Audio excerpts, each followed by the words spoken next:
জলকণায় ফুটে ওঠে পুরনো কাটায় বিছানো সেই বউ জীবন। তার মা বলতো বউ জীবন হলো গু জীবন, মাটি কামড়ে পড়ে থাকতে হয়, কিচ্ছুটি বলা যাবে না। ভুল না হলেও মাথা নত করে শ্বশুরবাড়িতে পড়ে থাকতেই হবে। সেও ছিল, একেবারে মাটি কামড়েই ছিল। শ্বশুরবাড়িতে প্রথম রাত কেটেছিল ওই বটবৃক্ষের ছায়ায়। পরদিন শ্বশুরমশাই বাড়িতে নিয়ে যান তাদের মিয়া বিবিকে। তার স্বামী নামও খাবাগোবা লোকটা তার হাতটা শক্ত করে ধরেছিল। শ্বশুর শাশুড়ির ক্রন্দলে প্রথমবারের মতো শাশুড়ির তোপের শিকার হয় সে। গালটা এখনো যেন জ্বলে পুড়ে উঠল। শাশুড়ি তার মেনে নিতে পারছিলেন না এক দুস্থ ভ্যান চালকের মেয়েকে ছেলে বউ হিসেবে। সেবার অপমানে লজ্জায় তিনি মূর্ছা যান। এই কনক, ওঠো। ঠিক আছে তুমি? আল্লাহ, ভয় পেয়ে দিয়েছিলে। কণিকা চোখ খুলে পিটপিট করে কিছুক্ষণ এদিক ওদিক তাকায়। নিজ অবস্থান বুঝতে পেরে ঠোঁট উল্টিয়ে গুনগুন সুরে কান্না জুড়ে দেয়। তার কান্নায় রুমে উপস্থিত সকলে হকচকিয়ে যায়। কণিকার কান্না থামে না। জলকণায় ভরা আখি যুগল হতে অবিরাম জলধারা বইছে। রক্তিম গাল ফুলে ফেপে উঠেছে। মায়াবী অপ্সরার ক্রন্দনরত রূপে যেন মুরতাজ বিমোহিত হয়।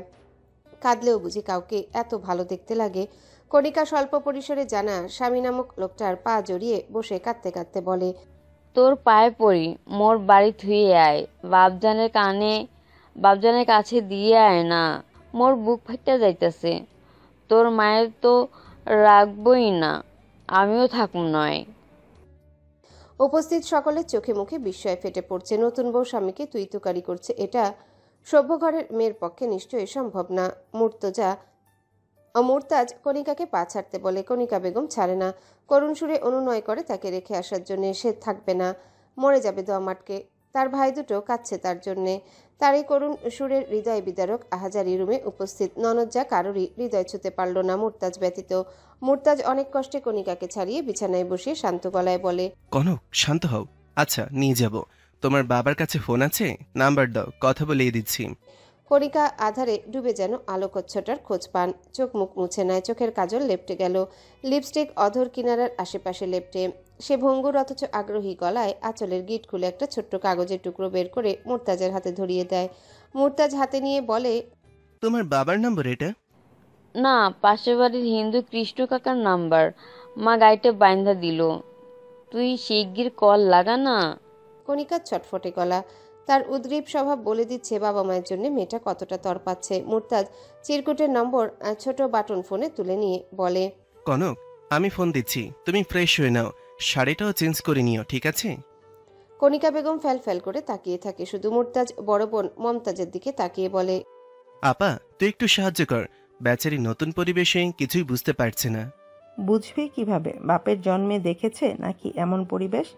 রাতে মায়ের আচরণে মনে হয়েছে একটু বেশি বেশি করছে, কিন্তু এখন বুঝলাম ব্যাপারটা।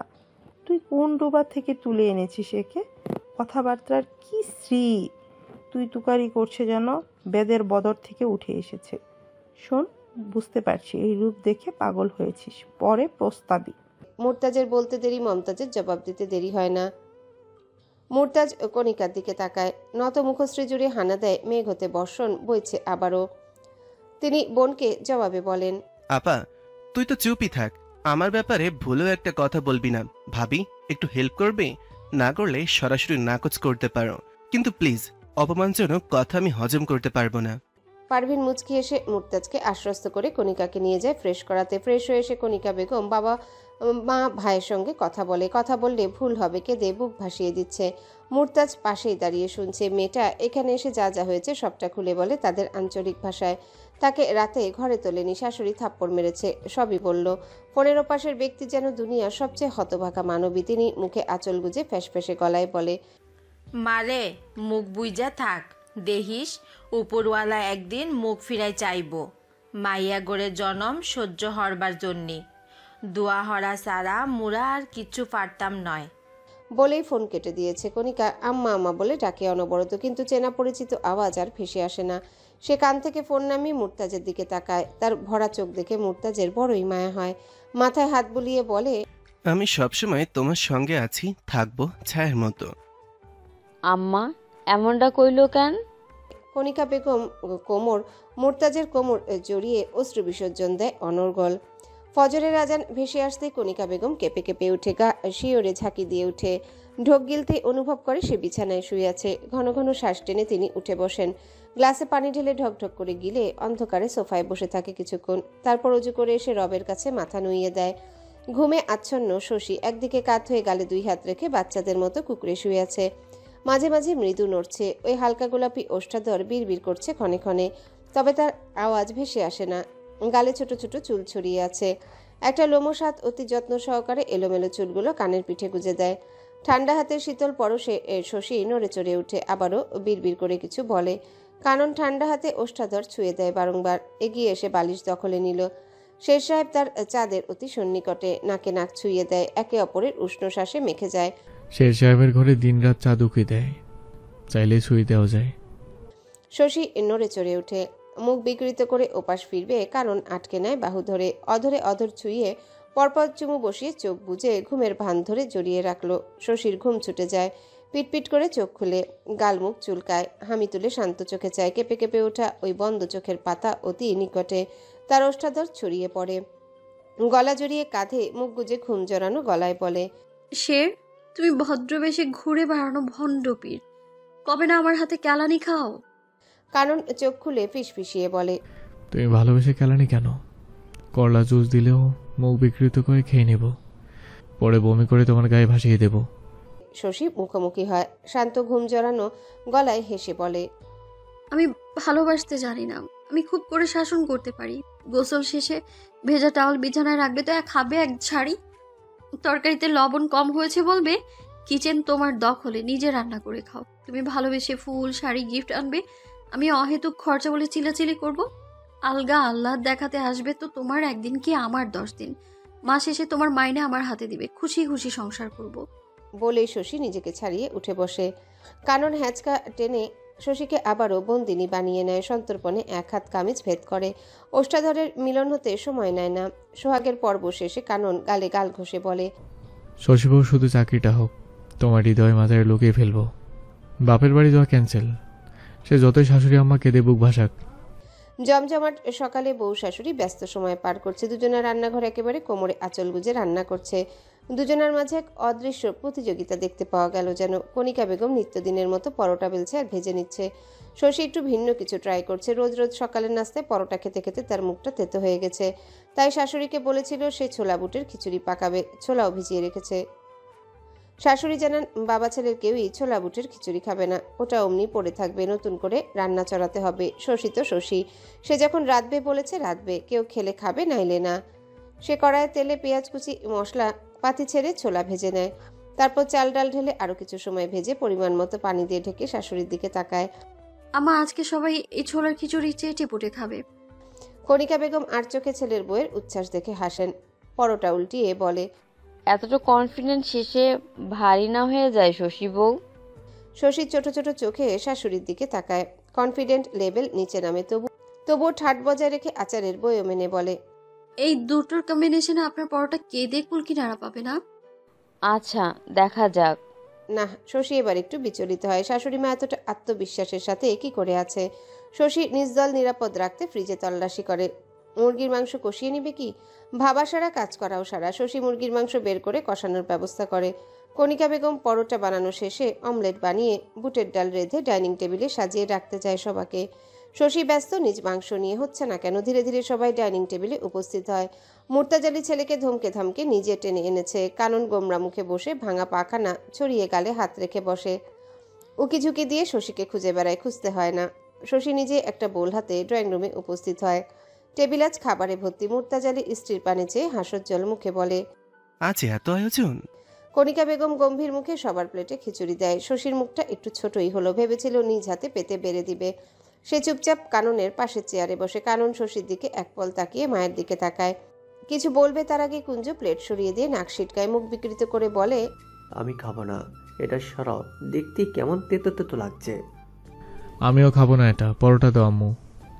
পরপর মুর্তাজালির থেকে একই উত্তর আসে। কেউই খেয়াল করলো না শশীর কালো চুপসানো মুখশ্রী।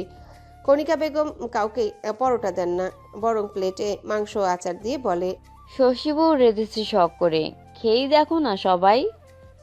কানন গালে জিভ ঠেকিয়ে শশীর দিকে তাকায়। শশীর মুখশ্রী থমথমে। সে থমথমে সুরে বলে, খেতে হবে না কারো, আমা পরোটা দিন সবাইকে।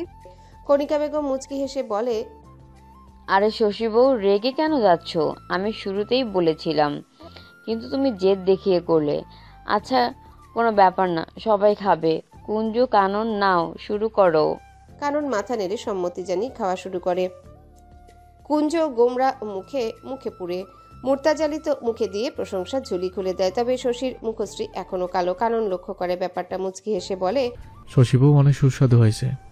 আসলে আমরা কেউ একটা খিচুড়ি পছন্দ করি না, তাই এই হাল আর কি। মুর্তাজালি হেসে বলেন, শশীমা হাসো তো।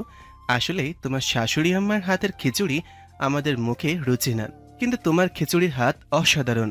এখন থেকে রোজ সকালে এটাই রাখবে, ঠিক আছে? শশীর অধর বেঁকে যায়, হেসে বলল, হয়েছে, আর মিথ্যে বলে আওড়াতে হবে না। কেমন হয়েছে আপনাদের মুখের আদলই বলে দিচ্ছে। জোর করে খেতে হবে আব্বু। বলেই প্লেট টেনে নিবে। মুর্তাজালি বাধা দেয়, স্বাভাবিক সুরে বলে, যথেষ্ট সুস্বাদু হয়েছে খাবার। তার চেয়ে বড় কথা, আমার মেয়ে ভালোবেসে রেঁধেছে, আমি এইটাই খাবো। শশীর বুকটা প্রশান্তিতে ভরে গেল। কি অবলীলায় বলে দিল আমার মেয়ে। কজন শ্বশুর এভাবে বলে? শশী কাননের দিকে তাকায়, তার দিকে তাকিয়ে আছে বেচারা, হয়তো খেতে পারছে না। সে মুচকি এসে কাননকে বলে, বসে আছো কেন? খাও, আব্বু খাচ্ছে তো। কারণ চুপচাপ গিলে নেয়। সেও অপেক্ষায় ছিল তার প্লেট বদলে দিবে, গলা দিয়ে যে আর নামছে না। কিন্তু শশী বউ তো শশী বই। কণিকা বেগমও মুচকি হাসলো। কতদিন পর তার ডাইনিং টেবিল আনন্দে ভরে উঠল। অপরাহ্নের ব্যস্ত শহর একটু স্বস্তির অবকাশে। তাজমহলে আবারও অতিথি আগমন ঘটেছে। দুপুর গড়িয়ে বিকেল হতেই হুট করে আগমন ঘটে শশীর বাপের বাড়ির লোকজনের। তাই তো তাজমহলে রান্নাবান্না চলছে ধুমধাম। তৃতীয় তলায় হই হই রবে মেতে। কুঞ্জ, ফারিন ও ফুহাদের কলরবে ড্রয়িং রুম মেতে। বড়রা আড্ডা দিচ্ছে। হাসান মাহমুদ বেয়ার সাথে আসরে নামাজ পড়তে গিয়েছে। কিচেনে মরিয়ম বেগম দুই বেয়ানের সাথে আড্ডায় মেতে। পারভিন বেগম ও মরিয়ম বেগম বসে থাকলেও শশী, কণিকা বেগম দুই বউ শাশুড়ি হাতে ব্যস্ত রান্নার তোড়জোড়। মরিয়ম বেগম হাসি মুখে আড্ডা দিল। তিনি বারংবার ব্যস্ত মেয়ের দিকে তাকাচ্ছেন। মেয়েটা এই কদিনে শুকিয়ে কাঠ হয়ে গেছে, চেহারাটাও কেমন মলিন। শ্যামলা বর্ণের ও ডার্ক সার্কেল দেখা দেয় মায়ের তীক্ষ্ণ নজরে। মরিয়ম বেগম ইনিয়ে বিনিয়ে কথা পারে, আপা, আসলে মেয়েটা অনেক দিন হলোই এখানে আছে। আমার বাড়িটাও ফাঁকা ফাঁকা লাগে, বুঝতেই পারছেন। মেয়েকে এখনও তুলে দেইনি। শের বাবার অ্যাক্সিডেন্টের জন্য কটা দিন থাকলো। আমি আসলে শশীকে নিয়ে যেতে চাইছি। শশী অবাক চোখে মায়ের দিকে চায়। মা তাকে নিতে এসেছে। সে শেরকে এই অবস্থায় রেখে মোটেও যাবে না। বাড়ির জন্যে, মা ভাই বাবার জন্য তার মনটাও কাঁদে।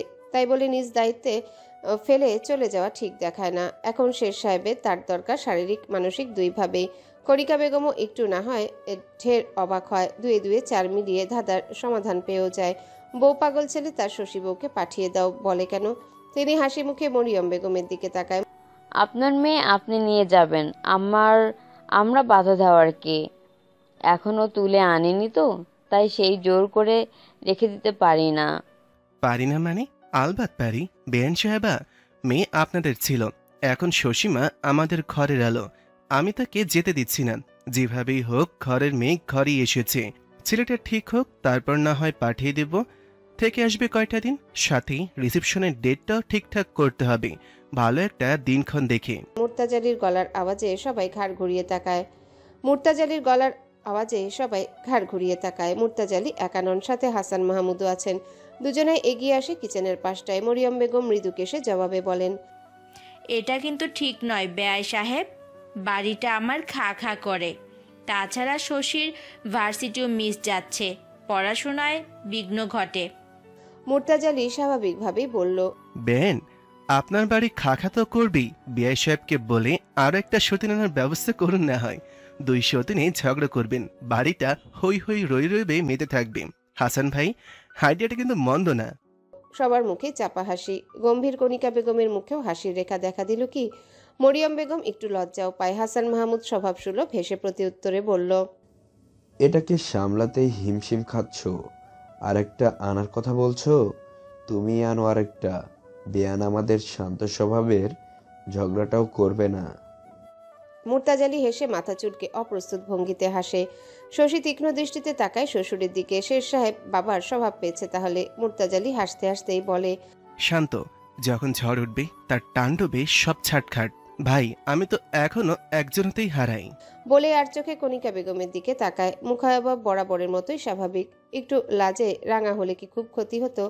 উপস্থিত জনরার মুখে চাপা হা বিদ্যমান। শশী শাশুড়ির বাহু ধরে সোজা করে দাঁড় করিয়ে দেয়, শাশুড়ির থুতনি ধরে মুখটা উপরে তোলে। আব্বু এত সুন্দর মিষ্টি শাশুমা আমার, মাশাআল্লাহ, দেখলে দেখতেই মন চায়। আপনি তো হারাতে বাধ্য। কণিকা বেগম ক্ষীণ হাসার চেষ্টা করে। মুর্তাজালি স্ত্রীর মলিন মুখখানা দেখে কিছু বলতে নিয়েও বলে না। হয়তো মন খারাপের কারণ ধরতে পেরেছেন তিনি। প্রসঙ্গ পাল্টে হাসান সাহেবের দিকে তাকিয়ে বলে, ভাই, ছেলেটার গতি হয়েই গিয়েছিল, কিন্তু আল্লাপাক চাইনি, তাই বোধহয় অ্যাক্সিডেন্টের মতন ছুতো দিল। সে যাই হোক, আপনি বেকার ছেলের হাতে মেয়ে তুলে দিতে চান না, না দিবেন, জোর করব না। তবে গত 2 মাসে শশীমা একটু একটু করে সংসারে জুড়ে গেছে। শরবতে চিনি যেমনটা করে গলে যায় তেমনটা করে। এখন চিনি ছাড়া শরবত কিভাবে হবে বলুন তো? তবে শশীমা যেতে চাইলে নিয়ে যেতে পারেন। 2 মাস হবে এসেছে। ছেলেটা যত্ন আত্মের সাথে আমাদেরও করেছে, ওরও বিশ্রাম দরকার। হাসান মাহমুদ মেয়ের দিকে তাকায়, মৃদু হেসে বলে, যাবি বাপের বাড়িতে? কেন জানে না, কিন্তু বাবার এ কথায় শশীর চোখে জল নামে, গাল বেয়ে গড়িয়ে পড়ে টপটপ করে। কিছুদিন আগেও তো ওটা তার বাড়ি ছিল, এখন বাপের বাড়ি। শশী নাক টেনে গালের পানি মুছে হেসে বলে, বাপের বাড়ি বুঝি? আগে তো বলতে শশী মার বাড়ি। হাসান মাহমুদ ইশারায় মেয়েকে কাছে ডাকে। শশী আসতে সময় নেয় না, এসেই যেন ভুল করে। বাবাকে জড়িয়ে কেঁদে ওঠে আব্বা বলে। হুট করে পরিস্থিতি বদলে গেল। শশীর হালকা সুরে কান্নার আওয়াজে নিস্তব্ধতায় ছেয়ে যায় রান্নাঘর। সবার মুখে মৃদু হাসির ঝিলিক ফুটে উঠলেও কণিকা বেগমের জল চিকচিক চোখ, যা লুকানোর চেষ্টায় কাজের বাহানায় ঘুরে ঘন ঘন পলক ফেলে। ঘর জুড়ে নীরবতার দীর্ঘশ্বাস। শেরতাজালি কানন চুপটি করে বসে আছে, চোখে মুখে গুমট ভাব। বাড়ি ভর্তি মানুষের ঢল, অথচ তার ঘরটা ফাঁকা। সবাই আনন্দে ডুবে, অথচ সে সেই পুরানো একাকিত্বের সাগরে হাবুডুবু খাচ্ছে। মনটা আবারও পুরনো সুরে ভেসে যাচ্ছে। রাগ হচ্ছে, সাথে চেঁচামেচি করতে ইচ্ছা করছে। সবাই হই হই রব তার মাথার যন্ত্রণা বাড়িয়ে দিচ্ছে। এমন বিরক্ত লাগছে কেন তার? সবেতে বিতৃষ্ণা কেন জাগছে? সে তো দৃঢ় প্রত্যয়ে নিজেকে বেঁধে নিয়েছিল। আর কোনো বাড়াবাড়ি নয়, না কোনো অহেতুক চিন্তা ভাবনা। কানন চোখ বুজে আপন মনে বিড়বিড় করে, নিজেকে নিয়ন্ত্রণ করার আপ্রাণ চেষ্টা করে। বালিশ ছুঁড়ে ফেলতে নিয়েও ফেলে না, দাঁতে দাঁত চেপে নিজেকে নিয়ন্ত্রণ করে। ঢোক গিলে ধীরে ধীরে স্বাভাবিক হলো বুঝি। তবে হঠাৎ করে প্রচণ্ড ক্ষুধা অনুভব করে, যেন কতদিনের অনাহারি আস্ত খাসি গিলে নিবে। কানন গলা ঝেড়ে মাকে ডাকতে উদ্যত হবে, তার আগেই রুমে জননীর আগমন ঘটে। মায়েরা বুঝি ছেলে মেয়ের প্রয়োজন না বলতেই অনুভব করে। কণিকা বেগম দরজা হালকা করে চাপিয়ে এগিয়ে আসেন। ছেলের রক্তিম চোখ দেখে কপালে গলায় হাত রেখে বলেন, গা গরম, জ্বর আসবে মনে হয়। খারাপ লাগছে? মাথা ব্যথা আব্বা? মায়ের আদুরে ডাকে কানন যেন নিজেকে ফিরে পেল। বুকটা শীতলতম পবনে দোলা দিল। হালকা হাসার চেষ্টা করে বলে, একটু একটু, তবে খুব ক্ষুধা লেগেছে আমার। কিছু খেতে দাও, বেশি করে দিও ঝাল ঝাল কিছু। ঝাল হঠাৎ প্রিয় হয়ে উঠলো? আগে তো একটু ঝাল খেলে মিষ্টির খোঁজ করতিস। ঝাল ছাড়ার কোনো স্বাদ পাই না আম্মু, তুমি খাবার আনো তো, খুব ক্ষুধা লেগেছে। কণিকা বেগম খাবার নিয়ে আসেন। কষা গরুর মাংস আর পোলাও, ছোট্ট বাটিতে পায়েসও এনেছে। কানন পোলাওয়ের প্লেটটা হাতে নিয়ে খাওয়া শুরু করে। একটু গরম, তবে ক্ষুধার কাছে হার মানে। ক্ষুধা এক ভয়ঙ্কর ব্যাধি। এই নির্মম ব্যাধির জন্যই জগৎ জুড়ে মানুষের এত ব্যস্ততার সমাহার। ক্ষুধার তাড়নায় মানুষ ছুটে কাজের হদিসে। কণিকা বেগমের কপালে সূক্ষ্ম ভাঁজ ফুটে উঠে। তিনি বলেন, হাত না ধুয়েই খাচ্ছিস? কেমন বাচ্চামো স্বভাব। কাননের অত শত খেয়াল নেই। খাবার মুখে পুরে চিবোতে চিবোতে বলে, খাবার খাওয়া গুরুত্বপূর্ণ, হাত ধোয়া নাই। এইসব ছোটোখাটো জীবনেও সেটার কিছু করতে পারবে না। চিবিয়ে চিবিয়ে সবটাকে মেরে তবে গিলবে। টেনশন নেই আম্মু। কণিকা বেগম ছোট ছোট চোখে চাইলেন। কানন চমৎকার হাসে। সবটুকু খাবার চেটেপুটে খেয়ে আরও আবদার করে কণিকা বেগম আরেক প্লেট আনলে কানন সেটাও শেষ করে বিরাট ঠেকুর তুলে পায়েসটুকু খেয়ে নেয়। কণিকা বেগম হাত মুখ ধুইয়ে দেয়, ওষুধপত্র খাইয়ে দিল। কানন মায়ের আঁচল টেনে মুখ মুছে বলে, ওনারা কখন যাবে? কণিকা বেগমের বুঝতে অসুবিধা হয় না কানন কাদের কথা বলছে। তিনি স্বাভাবিক সুরে বলেন, থাকতে বললাম কত করে, থাকবে না ওনারা। কাল নাকি শশীর দাদি ফুপিরা আসবে, শশীকে সঙ্গে নিয়ে যাবে, তাই। ও আমার ঘুম পাচ্ছে, আমি ঘুমাবো। আম্মু, আব্বুকে একটু ডেকে দিও। হাই তুলতে তুলতে বলে কানন, অথচ চোখে মুখে মলিন সুর। কণিকা বেগম ছেলের বাবরি চুলে হাত বুলিয়ে চলে যায়।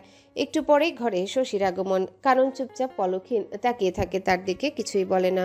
শশী ভ্রু কুচকে যায়, এগিয়ে এসে কাননের 2 গাল চেপে বলে, এভাবে হা করে তাকিয়ে থাকবে না শের। নিজেকে কেমন প্রিন্সেস ডায়ানা মনে হয়। নীল শাড়িতে মোড়ে চাঁদ উঠেছে, চাঁদে জাদু করে নয়ন যুগল কাজল টানা, বশীকরণী উষ্ঠ যুগল কৃত্রিম রঙে আমার মরণ আঁকা। আর আমি দেখব না? শশী কিছু বলতে উদ্যত হলেও বলতে পারে না। লজ্জারা ডানা মেলে উড়ে বেড়ায়। সে লাজুক হেসে 2 হাতে মুখ ঢেকে নেয়। আঙ্গুলের ফাঁক দিয়ে তার শেষ সাহেবের দিকে তাকায়। এখনো তাকিয়ে আছে মুগ্ধ চোখে। তাকে কি অনেক সুন্দর লাগছে? সে কি সত্যি এত সুন্দর, নাকি শুধু শেষ সাহেবের চোখে? সেটা আমি লজ্জা পাচ্ছি, এভাবে তাকাবে না, কতবার বলবো? আমি তো 1000বার তাকাবো, অ্যাকচুয়ালি অসংখ্যবার। সে রাতের বউ, সে যত খুশি থাকবে দেখবে খুঁটিয়ে খুঁটিয়ে মুগ্ধ হবে বরাবর। তুমি বারণ করো কে শশী বউ? শশী হাত সরায় মুখ থেকে, তারপর ঝড়ের বেগে এগিয়ে মুখ জুড়ে এসে এলোপাথারি চুমু হানে। কাননের মলিন মুখে হাসি ফুটে উঠে, হাত বাড়িয়ে নিজের মাঝে জড়িয়ে নেয় সযত্নে। শশী আবারও ললাটে ললাট ছুঁয়ে বলে, হ্যালো বন্ধুরা, পরবর্তী পার্ট খুব তাড়াতাড়ি আসবে, তো সবাই অপেক্ষায় থাকো। আর চ্যানেলটি যারা এখনো সাবস্ক্রাইব করোনি তারা পরবর্তী পার্ট দেখার জন্য চ্যানেলটি সাবস্ক্রাইব করে রেখো। ধন্যবাদ সবাইকে, আমাদের সাথেই থেকো।